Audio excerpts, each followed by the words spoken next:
Hello students, welcome to my channel MD coaching centre. मैं Imran sir.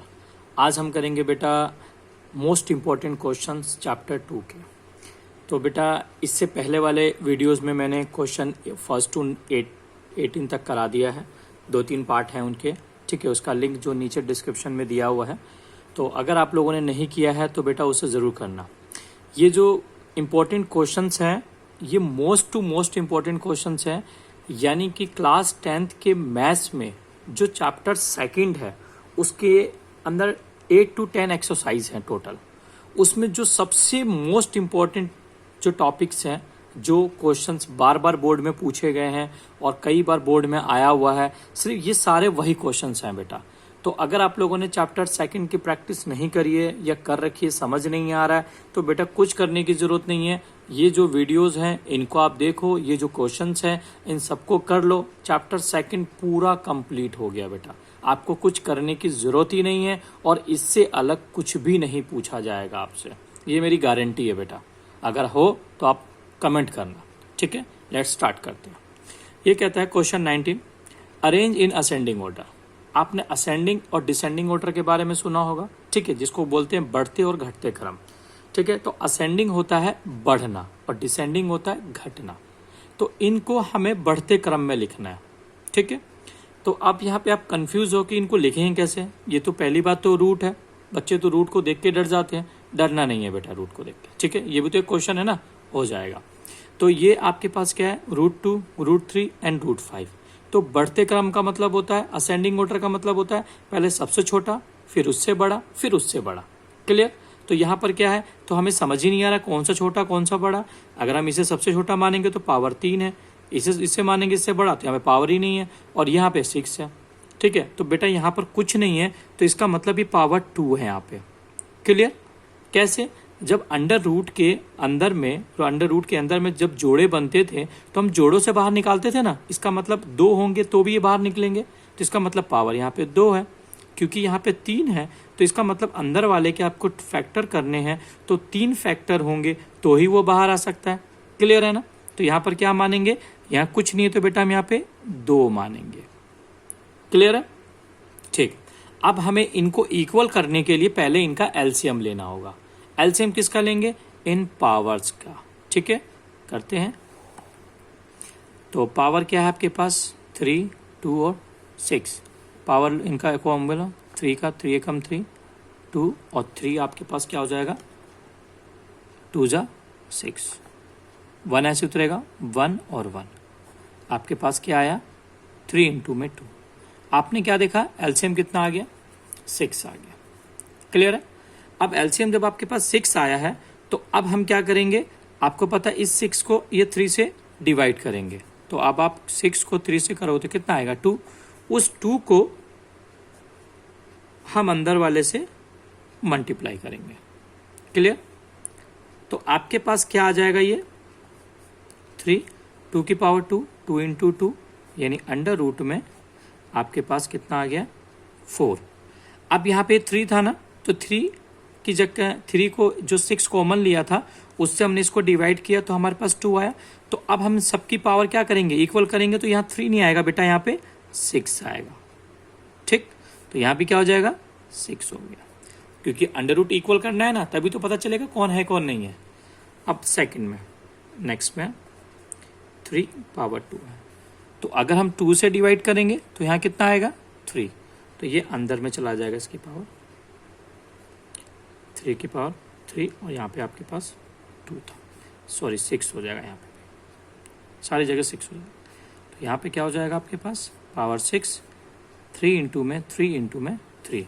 तो आपके पास कितना आया, 3 3 9, 9 3 27, अंडर रूट में 27 की पावर 6, ठीक है। ये हो गया। अब हम करेंगे इस लास्ट वाले का। तो आपने लास्ट वाले का क्या है, 5 पावर 6। तो आपने क्या देखा, आपने ये देखा इसमें ये तो ऑलरेडी 6 है, तो डिवाइड करेंगे तो क्या आएगा, 1। तो ये क्या हो जाएगा, अंडर रूट में 6 और यहाँ 5 हो जाएगा। क्लियर। अब आपके सामने आ गया है, आप देखेंगे सबसे पहले आपके पास 4 है, फिर आपके पास 27 है और उसके बाद 5 है।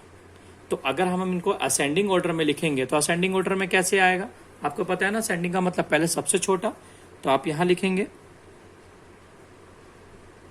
6 और उसके बाद हम लिखेंगे ग्रेटर देन 5, उसके बाद लिखेंगे अंडर रूट में आपके पास 27 हो गया असेंडिंग ऑर्डर में।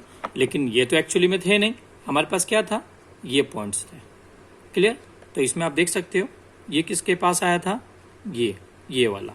तो आप यहां लिखेंगे सबसे पहले 2 पावर 3, उसके बाद आपके पास क्या आया है, ये लिखा 5 वाला, ये वाला यहाँ पे लिखेंगे अंडर रूट में 5³ 6 और उसके बाद क्या आया आपके पास अंडर रूट में 3 और ये आपका आंसर हो गया। तो आई होप आपको ये समझ में आ गया होगा, बिल्कुल इजी था। इस तरह के ही क्वेश्चंस आपसे पूछे जाएंगे, इससे अलग कुछ भी नहीं पूछा जाएगा आपको, ठीक है। तो इस टाइप के जो भी क्वेश्चंस आएंगे आप सबको उसी मेथड से करना जिस हिसाब से मैंने आपको बताया। नेक्स्ट क्वेश्चन करते हैं बेटा। नेक्स्ट में क्या कह रहा है, नेक्स्ट में कह रहा है कि rationalise the denominator of this.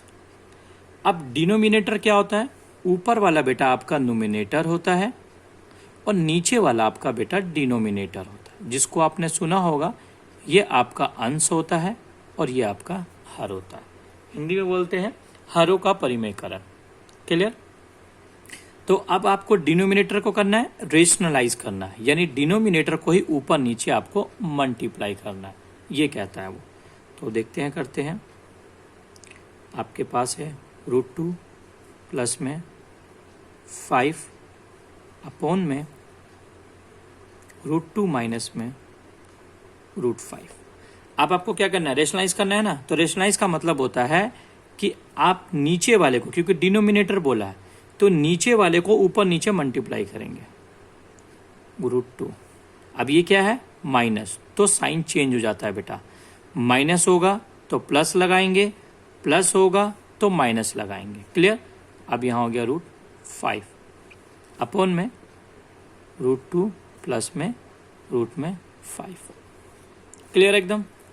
उसके बाद क्या आएगा, आप देखोगे दोनों एक जैसे हैं तो हम यहां लिख देंगे √2 प्लस में √5 का होल स्क्वायर इक्वल टू, आप देखेंगे एक बार प्लस में और एक बार माइनस में, तो यहाँ पे तो आपका लग गया a प्लस बी का होल स्क्वायर, और यहाँ आप देखेंगे एक बार प्लस में संख्या है और आपके पास एक बार माइनस में है, तो बेटा ये होता है a² माइनस b²।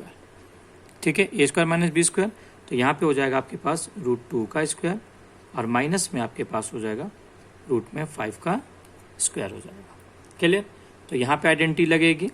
आपके पास a प्लस बी का होल स्क्वायर का फॉर्मूला होता है a² प्लस में 2ab प्लस में b²। ठीक, और अगर नीचे की बात करेंगे तो ये तो सेम आइडेंटिटीज लग चुकी है। ठीक है, करते हैं। यहाँ पे ये आपसे क्या कह रहा है, इसने कहा है आपसे कि √2 प्लस में √5 का होल स्क्वायर लगाना है और नीचे में आपके पास √2 का होल स्क्वायर है और माइनस में √5 का होल स्क्वायर है। तो ये स्क्वायर से रूट कैंसिल और ये स्क्वायर से रूट कैंसिल, तो यहाँ पे लगाएंगे a प्लस बी का, तो ये आपका फॉर्मूला हो जाएगा a² प्लस 2 इंटू a और इंटू में b प्लस में b² यानी 5 का स्क्वायर अपॉन में क्या है आपके पास 2 माइनस में 5। बिल्कुल क्लियर है? तो सेम उस तरह से स्क्वायर से रूट कैंसिल, स्क्वायर से रूट कैंसिल हो गया, तो आपके पास क्या बचा 2 प्लस में 2 रूट मल्टीप्लाई हो जाते हैं, तो कितना हो गया 5 दूनी 10, 5 2 10 प्लस आपके पास 5 डिवाइडेड बाई कितना आ गया आपके पास 5 माइनस 3, सॉरी 2 माइनस 5, तो कितना हो गया -3 इज इक्वल टू 5 और 2 7 प्लस 2 अंडर रूट में आपके पास कितना है 10 डिवाइडेड बाई -3।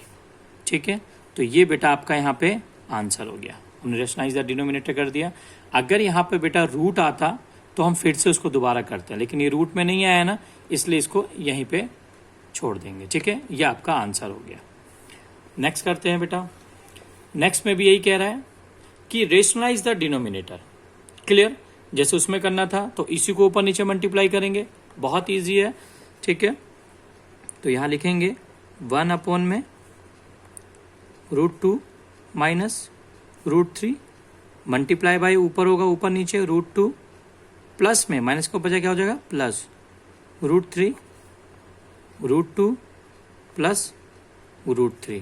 क्लियर है, तो आप देखेंगे अगर 1 से मल्टीप्लाई करें तो क्या आएगा √2 प्लस में √3 और आपके पास आ गया ये एक बार √2।